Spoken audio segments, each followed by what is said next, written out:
Hello everyone, welcome back to my channel. My name is Becca and I am so excited to have you back today because it is episode 2, season 2 of my garden series. A few days ago, I broke down how much it costs to build my garden in its entirety, from the wood to the gravel to the soil to the plant beds, all of these things. So if you missed that video, definitely go check that out because it's also a really good recap of last growing season, last summer in general, of how it all planned out. So if you are not wanting to watch the entire series, you could probably just watch that video. Or I have a lessons I learned while gardening video that is probably really helpful if you don't want to watch all of the mistakes that I made. You can just watch the succinct video where I tell you about all of the mistakes I made and how I learned from them. So now we're going to look to the future and we're going to look at my garden plans this year. And I'm so excited to share this with you because for the last couple of nights I've been staying up and messing around on Procreate, designing all of the ways that my garden could be, structured. And I'm just really excited. I was getting to the point where I was like, what else could I grow? Man, I feel like I have everything on here that I want to grow, but I still have open space, which is really fun because then I can fill it with flowers or more food if I find it. If there's something in particular in the garden that I really like, I'll have space to plant more if I want. But yeah, I'm just really excited to share that with you. So I'm going to go over my garden bed plans and then also I'm going to show you my greenhouse plans so far. But it's really not set in stone because I'm still trying to figure out what that's going to look like. So I'm probably going to ask for your help when we get to that part. So anyway, let's get to the vegetable garden section. So my vegetable garden currently has 4 large planter boxes and I'm planning on building 2 more large planter boxes the exact same size and then one that is slightly smaller. My large planter boxes are 8x4 and the smaller one I want to be 3x6 because it's not that big of a space, but it's definitely enough space to put a box, but not big enough to put an entire 8x4 box. Also, 8x4 boxes hold so much soil. It is absolutely insane. But when they leveled out my garden pad, because I had a garden pad made a couple months ago, before Christmas and everything, when they leveled that out, they had to dig into the ground, obviously, and I had them leave all of that soil just in a pile next to the garden. So I'm going to use a lot of that to put at the bottom because he said that some of it was really good black dirt topsoil. So that's really exciting.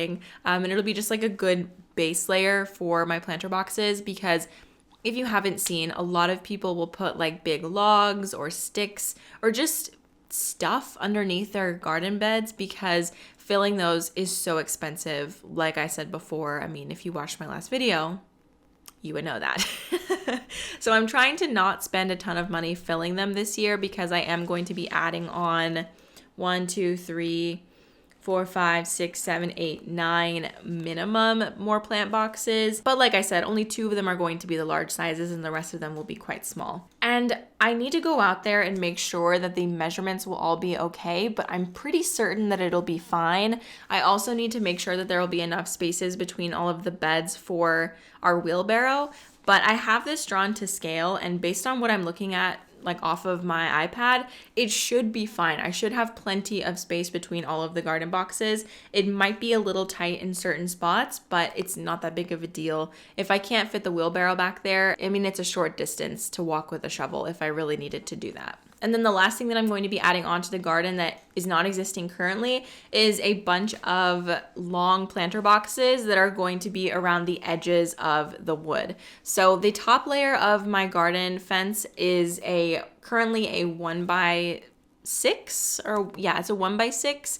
And the 1x6 is just a little bit too flimsy. It warped quite a bit. So I am going to be switching that out for 2x6s across the entire top and then using those 1x6s somewhere else, somewhere along the lines. I don't exactly know where yet because it is treated lumber, so I can't use it for edible crops.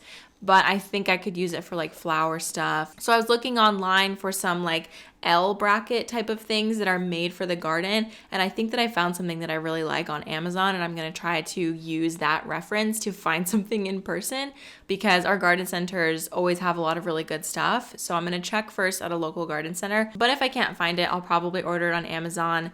However, I really do think one of my local nurseries would have it. And it's an L bracket to hold up a long basket thing. Like, I'm pretty sure they would have it. A structural change that I'm making that isn't exactly related to food is I'm going to finally actually make the arbor at the entrance. So the little detail work of the garden just did not get done because of the amount of stress that I was under last year, just trying to get the dang thing up and take care of my husband who had a head injury and grow the food and take care of my house and work my job. Last summer was a doozy, you know? So the more like stylistic things like the arbor did not happen, and like my landscaping around my house did not happen. I have no idea what I want to do for the landscaping. I've been looking at cottage garden videos and I'm getting a little bit of inspo, but for the most part, I haven't even thought about the landscaping yet, which I really want to tackle this year. So I need to, do some research on that, and maybe that'll be a separate video. But anyway, so the arbor is going to be made, and I'm going to plant climbing roses on either side, and hopefully I will be able to enjoy the climbing roses before we move. I don't know when we're going to move. I always mention this because I'm thinking about everything like 4 years in advance. I just am a person who does that. And so I'm thinking like, oh, well, if I plant roses now, is it going to be like 5 or 6 years before I see them actually grow into something? And is that worth it for me? But it is worth it because whoever buys this after us is going to be really lucky with those climbing roses. And maybe we won't even sell it. I have no idea. I'm just always thinking ahead, way beyond what's necessary. So anyway, point is, I want to do some climbing roses across the arbor, and I have to actually build out the arbor. I'm wanting to do just some like lattice on the sides, maybe just like straight boards along the top. But I was kind of wanting to make it an arched top, but that's a lot of work. Like, I think I would need to have a jigsaw, which I don't have. It's just a whole thing. So I don't know. I guess I'm going to consult with Daniel and see what he thinks we should do as well. Okay, so now for what I'm filling in, I'm gonna lean back. Great posture, but I'm tired. So as far as is this distracting? This like disco ball globe thing? Sorry. Okay, so I'm going to have, I forgot to mention this earlier, but it's okay. So I'm going to make 4 corner boxes that are going to be on all corners of the garden. I'm thinking they're going to be like a 3x3 square, and I'm going to plant all of the squash and the things that just like go nuts and grow really big in the corners, because I planted zucchini in a garden box. I think I planted like 4 of them, and 2 of them would have been enough. 1 of them would have been enough. So I'm probably going to plant like 2 per box. So I'm planning on zucchini, butternut squash, loofah, and spaghetti squash. So I'm really, really wanting to be more on my squash game this year because I really, really like eating squash in the wintertime. Like, I'm just discovering this year. I mean, I have eaten squash in the winter in other times in my life, but I feel like I've just like forgotten about them. So I really want to grow like the squash that I eat. Like when I'm going to the grocery store, what kind of squash am I buying? Butternut squash and spaghetti squash. And zucchini. So I'm going to grow those. And then if you're not familiar with the loofah, it's basically a like trailing plant that turns into a sponge. Yeah, it's pretty cool. And I have some seeds from my friends. So I'm going to have all of those probably on big trellises, and I'm going to try to grow them vertically. A couple of months ago, I was looking up videos on how to grow zucchini vertically, and it looks really cool. You just have to train it and like keep on it, but it will grow vertically, and it is just like a way better way to grow them because zucchini are just like everywhere, and it just keeps them like upright and out of the way. Yeah, so that's what I'm going for. Okay, the front garden beds where I have the really big trellis. On the left side, I'm going to go with cantaloupe again. I planted cantaloupe there last year, and it was amazing. Like, the plant did really, really well, but it was being choked out by a lot of other things, and also it was planted kind of late. So it didn't really get to shine as much as it should have, and also it got powdery mildew, and I didn't do anything about it. So that was a big fail on my part. I really didn't know what I was doing in regards to the powdery mildew situation. I just thought I could ignore it and it would go away. But like spider mites, that's not a thing. I'm going to do what is called square foot gardening this year, or I'm going to at least try. So I'm going to get some twine out in the garden beds, and I'm going to section them off and try to plant in those sections and see, how I do with that. Because I had a lot of trouble with like spacing last year because I didn't listen to the packets.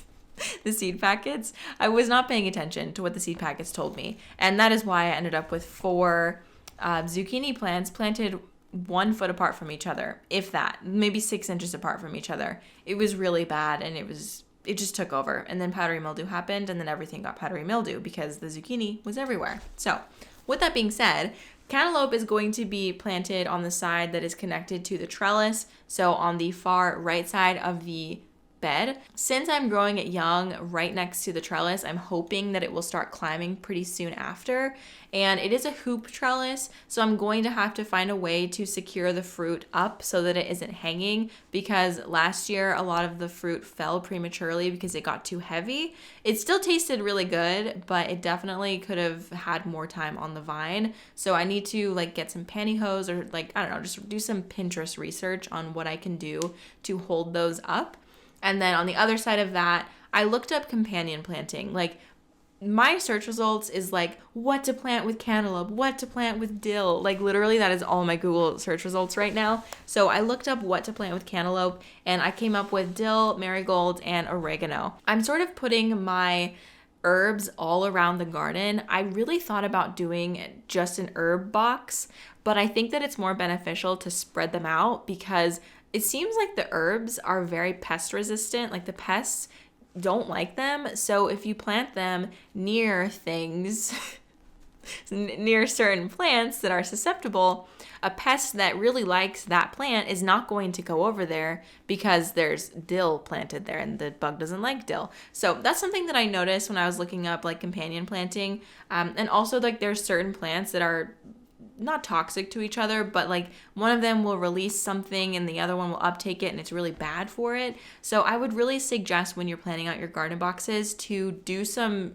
quick Googling. Just, there's so many articles out there, like, here's what to plant with cantaloupe. It's like a list of 20 things, and here's what not to plant, and it's like a list of 5 things. So thankfully the can plant is a longer list than the can't plant usually, but I think it's still really important to look into to make sure that you're not planting anything that will be like horrible for each other. Last year I had these really big marigolds, and I saved a lot of the seeds from them, and I'm gonna try to plant those again, except I want to sort of like stake them up so that they're not just like everywhere, because the plant was so big and heavy that it just sort of started like falling everywhere. So I just want everything in general to be more organized and more upright, and I'm going to do my darndest to make sure that that happens, especially with the flowers, because marigolds are so beautiful and they're very beneficial to have around. And I'm going to be having marigolds outside of the garden as well as inside of the garden. Okay, so the bottom left hand corner is where I've planned to plant the loofah, and then right above that I'm going to make a special garden box for pumpkins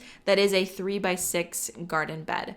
Now, I don't know how well this is going to go because pumpkins are huge and they spread, but I am going to grow like the actual, I really want to grow like fantasy pumpkins this year, but I don't know if I'm gonna be able to get my hands on any seeds. But at the very least, I want to grow like carving pumpkins and things like that so that I can have that around. I don't know if this is going to be enough space. I feel like it's not. And I have considered making a much larger bed, but I don't think that I could make it any wider than like 2 feet. And I feel like that's not enough space for them. So I'm still trying to troubleshoot what I'm going to do about the pumpkins. And I have considered planting the pumpkins in the alleyway between the garden and the greenhouse, because I am going to have a little bit of space between there. It's basically like a walkway. It's maybe like 7 or 8 feet wide. And what I wanted to do with that was put some cut flower garden plants in that area, so I could just do like rows, like kind of like how Laura from Garden Answer does it. I felt like that would be a really good thing to do, and the soil over there isn't as clay heavy, so I feel like it might be okay, but I don't know. So let me know what your idea is for pumpkins, because I have another pumpkin area on the other side, like literally the exact opposite side of the garden. Yeah, so I'm just not sure. Like, I have 2 zones for pumpkins, but is 2 beds that are 3x6 big enough to grow pumpkins? I've seen people grow pumpkins along the entire perimeter of their garden, you know, like, and they had so many pumpkins. I just wanted something like that, but I don't know how to achieve that without having like pumpkin palooza all over the garden. Like, I'm even considering just planting them into the ground and seeing what happens and not even worrying about a bed. I don't know. Let me know what you think about pumpkins. Okay, so on the other side of the trellis, I'm going to grow pole beans, And this bed was a little bit confusing. Like I still have a little bit of space in this bed. Like it's a little bit more bare than I would want, but I think that might be a good thing because broccoli, I'm planning on also putting broccoli and rosemary in this bed. And I know that those two can get really big. And I'm really, really hoping to have good broccoli this year because broccoli is like my favorite vegetable. And last year, my broccoli was a total fail because I planted broccoli, cauliflower, and Brussels sprouts in the same bed. Like, oh, and I know that I did research about companion planting last year, but I have no idea why I thought that was a good idea. But basically, I think they got eaten by aphids. It was something that was completely eating everything besides like the veins of the plant. And like no matter what I did, they did not go away because I made them an all-you-can-eat buffet. Like why would they leave? So I found out that rosemary is a good companion plant for broccoli because it keeps a lot of those bugs away because they don't like the smell of the rosemary.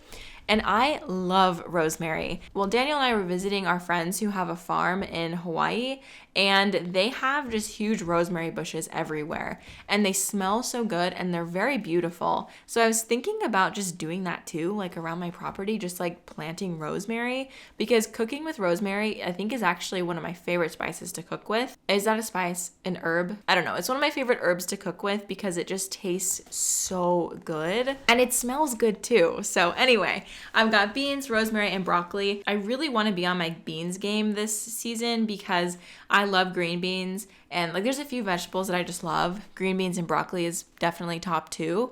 And so I really, really would love to grow them and have success. Last year I grew them, but they were totally choked out by my cantaloupe because everything was planted like 5 inches apart and it was a disaster. And I need to do a better job of not doing that so that things can actually grow and breathe. So maybe it's good that this garden bed is a little bit bare. Okay, my next garden bed is the first horizontal garden bed, the new one, and this one is going to be my calendula, cherry tomato, basil, and carrot box. So cherry tomatoes, I am already planning on growing them inside of a trellis. I have a trellis that I made last year that I will probably just use again this year. I mean, there was nothing wrong with it, but I did make it around a plant that already existed. So when I take it out of that garden box and put it into this other one, I'm probably going to make some adjustments, maybe, I'm not exactly sure. But I'm not putting it up around an existing plant. I'll be planting the starter inside of it. So hopefully it will all stay inside of that. But anyway, I read online that calendula is a really good one to have in with tomatoes and all of that. So I have the calendula, and then basil is something that I always want to grow next to my cherry tomatoes because I've heard that they're a great companion plant. And I want my basil to have plenty of room. This year, I really want to actually use my basil. For some reason last year, well, my basil got huge. It was like a huge bush, but I never used it. Like, there was so much potential for pesto, and I never used it. I have no idea why. Like, I don't know if I was reluctant to use it. I honestly don't know what happened, but I just never used it. Which is so disappointing because it would have been very, very tasty. So this year, I promise I will be using my basil. And then next to that, I have carrots. Carrots can be planted really close to each other. The only thing is they might get shaded out by the cherry tomatoes in the morning, but I think that it'll be okay because they're not a plant that needs like a ton of sun. I think that it is, since it's a winter crop, I'm feeling like it'll be okay if it does get shaded out a little bit, but we'll have to see. I did try to grow carrots this last winter and I didn't really have success, so we'll just see how it goes this time. I'm probably just gonna use the same seeds again. Okay, so next we have the other vertical garden bed, which is going to be giant sunflowers, bell peppers, garlic, marigolds, and chives. I've never grown bell peppers before, so I don't really know how they grow, but they are so cute. I saw some pictures online of some baby bell peppers growing, and I was absolutely obsessed. And I love cooking with bell peppers, so might as well grow them because I cook with them all the time. It's definitely like on my grocery list 90% of the time. Giant sunflowers, really just for ornament, and I grew them last year and I got so many seeds, like way too many seeds that I couldn't even eat them all. So I'm really excited to plant I think that I'll do I'll probably succession plant them, plant one and then once it harvests, pull it out and plant a different one, I think, maybe. I'm not sure. But anyway, I want to try my hand at growing garlic because I cook with garlic all the time. I feel like everybody does. It's like the best thing to put in your dishes. So garlic, I think, can also be planted pretty close to each other. So that'll be fine. And then chives can also be planted pretty close to each other. And then the marigolds in between. I'm just going to also, like I said earlier, make sure that the marigolds are growing straight up.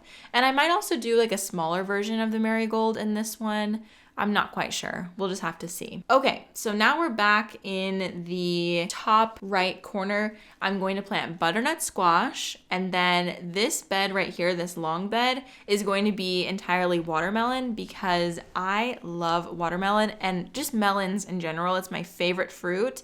Well, I feel like I'm going to say that like all this video, like, oh, this is my favorite food. This is my favorite food. There's so many foods that I just absolutely love. Like I love fruits and vegetables so much. I've always preferred fruit over candy. And I feel like I just want to grow as much fruit as I can without having like trees, because we do have one peach tree actually. I need to like make it nice around it because it's growing right next to the barn and there's like 4 other trees growing right next to it, like choking it out. So I want to prioritize the peach tree and see how we can make that like a better environment for the peach tree, and also monitor the peach tree before the birds can get to the peaches, because last year the birds and the bugs got to the peaches before I could. So anyway, I'm going to do an A-frame trellis for the watermelon, so hopefully that will keep it like growing upright, because my watermelon last year like really sprawled out everywhere, and I got probably 3 good watermelons last year, which I don't know how many is like a good number, and I don't even remember how many plants I planted. Maybe like 4. And yeah, I feel like that's not a very good harvest. But also remember, I planted everything very late and those were direct so very late. So I hope that this year is better. Also, the fact that I'm growing it like up a trellis, I hope that that controls it better, because yeah, I was having some watermelon vines like going outside of the fence, and I don't think that they lived very long because I think that the animals ate them, which is fine because the animals got some food out of it. But you know, when I'm growing it for myself, that's not as fun. And then next to the watermelon, I'm going to do kale. I want to do quite a bit of kale because I really like eating kale, and I've heard that it's very easy to grow. I did try to grow spinach and other types of lettuce last year, and I didn't really have any success. So unless I grow like the lettuce in the boxes that will be hanging, I don't know if I am going to grow any. I don't know. If you have any tips for me in growing lettuce, let me know. But I feel like kale is like a good option if you're not like, I don't know. And I'm not giving advice on this because I literally don't know, but I feel like kale would be easier. Am I wrong? Am I right? Are my feelings? I don't know. You let me know. Okay, the new small 3x6 garden bed is going to have tomato, parsley, asparagus, and zinnias. So I wanted some color like right in the middle of the garden bed. This garden bed will be visible straight through the middle of the trellis, and I wanted some like beautiful color interest right in that spot. So I decided to do some zinnias, and they're really, really fast like seed to flowers. So I think that'll be a good one just to like pop in, and I can pull it out later if I want to plant like a late season crop. But asparagus, I don't know about asparagus. Like I've seen it growing and it looks so funny, and I'm mostly just curious because it just like looks ridiculous as it's growing. And I do like eating asparagus, so I think that'll be fun. And then I have a different type of tomato growing in the back corner. Tomatoes really are the thing in my garden that I love the most. Like I cannot eat store-bought tomatoes, and if I can even have some tomatoes growing on my porch right here, I'm gonna do that. And I'm actually thinking about doing a like balcony garden on my porch right here, just to sort of simulate what I would do if I didn't have a huge yard to do gardening, to maybe like give people inspiration if they don't have that space but they want to grow food. So I'm thinking I might do some of my favorites also on my porch right here. Let me know if that sounds interesting to you, if that would be like helpful in any way, because I know that not everybody has access to 7 acres like I do. I mean, up until this point, I definitely didn't. I would only have like a very small strip of balcony. So yeah, let me know if that's something you're interested in, because I would definitely like to do something right outside of my porch right here, and I would probably grow even more tomatoes there. But anyway, back to the subject. And then I'm going to grow parsley, because parsley, online I read that parsley is a good companion plant for tomatoes. Okay, sliding over to the top left corner, I'm going to grow zucchini. Zucchini is just a really great staple plant to have. It grows. It will definitely give you a harvest. Like if you're not, even if you have no idea what you're doing, zucchini will probably give you a harvest. Like you can guarantee yourself that. And then the long box next to the zucchini, I'm going to do corn in like 4 sections. So I wanted to grow.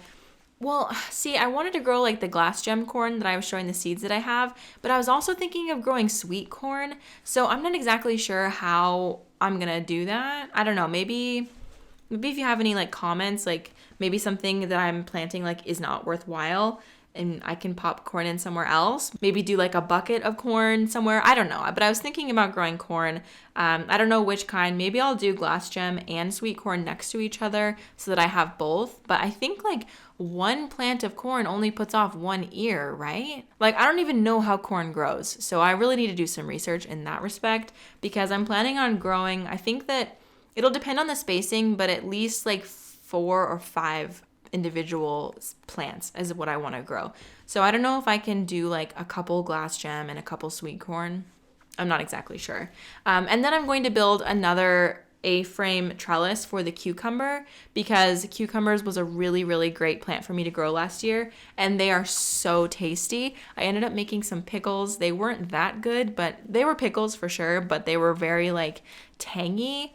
And I feel like I need to do something different next year, like with the recipe or something, but they were just a little off and my family lovingly ate them, but I could tell that they didn't enjoy them, you know? So I want to figure out a way to make pickles that is also enjoyable. Okay, and then up on the hanging basket type of things, like it's not a hanging basket. I want to do like long square planters, but they're smaller because they're hanging. So I want to do strawberries up there mainly because strawberries is like the only hanging garden plant that I can think of. So I think I'm gonna do strawberries and maybe some like flowers and stuff just to like make it green and pretty in there. I'm thinking that's what the majority of the like hanging planters is gonna be, is just like flowers and stuff like that. So that is the garden plan this year and I'm really, really excited. Oh, also as a bonus, the garden beds that I made on the outside of the fence, of the garden fence, those are just going to be a bunch of flowers and I don't know exactly which flowers I'm going to put, but definitely like pollinators and things that, pollinators? What are the flowers called that attract pollinators? Pollinator attractors? I don't really know what they're called. Anyway, I'm going to be planting a lot of those because I want to bring the bugs to my garden. But honestly, I didn't have a ton of issues with that. Like there was lots of bees in my garden like all summer long, but there definitely could have been more. Maybe that's why I didn't have that many watermelon. I'm not exactly sure. So that is the garden plan for 2022. And as a bonus, I want to show you the greenhouse plan because yeah, I kind of just like need help, or I'm like hoping maybe somebody out there can like just talk with me in the comments about it because building a building is a little bit intimidating and I'm going to admit when I need help, and I'm going to be talking to people in my area and in my family as well, but you guys are always like a wealth of knowledge. So also before I move on to that, if you have any comments or like concerns or questions about how I'm setting up my garden this year, let me know because as I have mentioned so many times, I am a baby beginner gardener and you guys just have so much information. Like I swear half or more than half of the things that I learned last year were from you guys and then the other half was from failure. So yeah, thank you guys so much for helping me with my garden stuff all the time and just being so kind and like understanding that I'm learning, and it just like makes me feel like I can fail on camera and it not be this like horribly embarrassing thing because you guys are going to be there and be like, I did the same thing, or here's what you can do differently next time. You know, it's just a really great, I don't know, I feel a little emotional talking about that because it's just really nice knowing that I have that here. Wow. Okay, we're going to move on before I cry. So this is the floor plan for the greenhouse. It's kind of weird to call it a floor plan because there's no rooms, but I've marked out the dimensions of the greenhouse. So it's going to be 16 feet long and 12 feet wide. And it's been a little bit of a pickle to find like pre-done plans for that size of a greenhouse. Like I found 8 by 12. I've even found like 8 by 16, 10 by 12, but no 12 by 16. So I don't know if I'm working with like a strange building ratio or what it is really that is making it so difficult to find plants, but I did find shed plans for a 12 by 16 building. So it's not a greenhouse, but it's a shed. So like the structure should be the same, right? Anyway, so here's what I have. I have the door marked out. I'm going to do a 4-foot wide door. I'm thinking I either want to do French doors or one single door. If I do French doors, it's going to be wider, obviously, than 4 feet, because I'm pretty sure French doors are usually like 6 feet, maybe 8 feet. I'm not, probably 6 feet, right? Like 3 feet each door. Anyway, I don't know if I want to find something reclaimed or if I want to buy a new door, because if I buy something reclaimed, there's always a chance that the seals might not be that great, and I want this greenhouse to be as energy efficient as possible. So I need to look into that. I haven't even looked for a reclaimed door, but it would be really cool to use like a vintage door and like refinish it and like do that whole thing. I'm going to feel like Exo McKenna doing some refinishing of a door. Anyway, so it's all going to be open because it is a greenhouse, of course. I am structuring it with wood. I was thinking about doing like a metal frame, but then I would have to do welding. I mean, my husband knows how to weld, but I don't know if I feel comfortable with that. So I'm thinking I'm just going to do wood. And you can't use treated wood because the chemicals would like leach out into the air, and that's really bad. So you have to use untreated wood. So that's a whole thing. I think that I could seal the wood with like paint or something. I don't know. I've been watching a lot of videos. I'm just like gathering as much information as possible because I am going to be building this like in the next month. So I'm saving up right now to buy all the wood, but I'm thinking it's not going to be, it is going to be expensive, but it's going to be cheaper than the garden for sure. For sure. Well, actually, I don't even want to say that because what if it's not? I thought that the garden wasn't going to be that expensive, and then I did that video detailing how much everything cost, and I was like, oh my gosh. And with the greenhouse, I have to buy like the gas heater and fans. Okay, so it might cost just as much as the garden. I'm actually not sure. Anyway, so first off, I was going to do a gable style roof. A gable style roof is like the classic, V roof. It's like what every house is pretty much.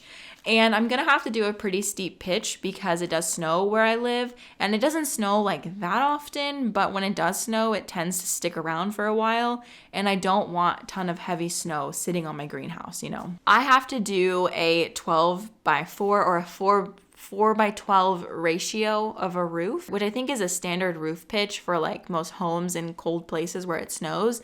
A lot of people I was seeing, they were doing like a 12 by 2 ratio. I don't know if I'm even talking about this correctly. Like, I'm sorry. All of the people out there who are builders are just probably cringing, but it's like 12:2. I don't know if that's 12 by 2 or whatever. So I'm going to have to do a 4 by 12 pitch, and which means that for every foot that the building goes out, I have to rise 4 inches. So that took me a very long time to get that figured out. I'm going to build the walls to be 8 feet tall. And then from there, the pitch of my roof needs to be at least 4 feet above that. So now we're looking at a 12-foot tall building. And then it will go out to the 8 foot, like to the ends. But listen, with the orientation of the greenhouse, the long wall, right? The 16-foot wall is going to be facing the south.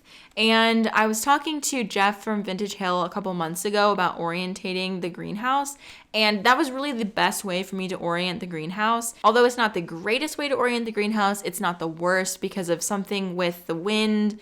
And if the wind is pushing against your cooler, it doesn't really work very well, something like that. Can you tell how like out of my wheelhouse I am right now? We're just gonna power through. But anyway, with the way that mine is oriented, it'll be fine. It shouldn't affect the cooler or anything like that. Usually when you have a room that is like facing the south, the long part is facing the south, just like this plant room, you should do like a lean-to style, or I was thinking maybe a lean-to style would be better because with the gable roof, if the sun is coming from the south, there's no point in me putting a gable roof on this side because there's no sun that's going to be coming in from the north. It's like basically useless. So I was thinking maybe I should cover half of the roof and that north wall. Like the north wall is definitely going to be covered and insulated because no light is going to come in that side anyway. So I might as well like get the energy efficiency when I can. So that's already something that was decided long ago. But then I was thinking like, well, why would I keep the roof open on the north side then? If I'm not even going to have the north wall open, why would the north roof be open? So then I started thinking, why don't I just do a lean-to style greenhouse? And that's where I came up with this design. I'm really just telling you this because I need to visualize it and like have it out there into the world, and maybe somebody in the comments can like help me figure this out because I am going to need to start building it very, very soon. And I just want to make sure that I do it right. I want to make sure that it's structurally sound. I want to make sure that it's going to be a good greenhouse because, you know, when you're investing money in something, you want it to be good. So if you have any thoughts on this, let me know if you think I should do a gable greenhouse or a lean-to style greenhouse. I honestly, style-wise, would prefer the gable greenhouse, but I do know that this is probably not the first greenhouse. This is probably not the last greenhouse I'm ever going to make, so I have opportunities to do the gable style another time with different orientation, but I just honestly feel like what's the point of doing a gable greenhouse if half of the roof is going to be closed? Like, I feel like a lean-to would be better then. So anyway, that's where my brain has been for the last couple of days. So I hope that you enjoyed just hearing what I have to say and what I think and my garden plans. And if you have any comments about anything that I'm saying today, please leave them down below. I would love to chat with you. Again, it means so much to me that you guys watch my videos, and especially my garden videos. I know that these videos have a significantly smaller audience, and that doesn't matter to me because I love you guys just the same, and if not more, because you guys are interested in this just like me, and it means so much to me. And okay, my voice is cracking a lot because I've been talking for like 6 hours, so it's really my own fault. I just feel very chatty today, so I decided to film a bunch of videos. So anyway, I'm going to let you guys go. Comment down below if you have any thoughts. You can also send me an email if it would be like better. My email is daylaplants@gmail.com, and I look forward to hearing your guys' feedback and just getting to chat with you in the comments.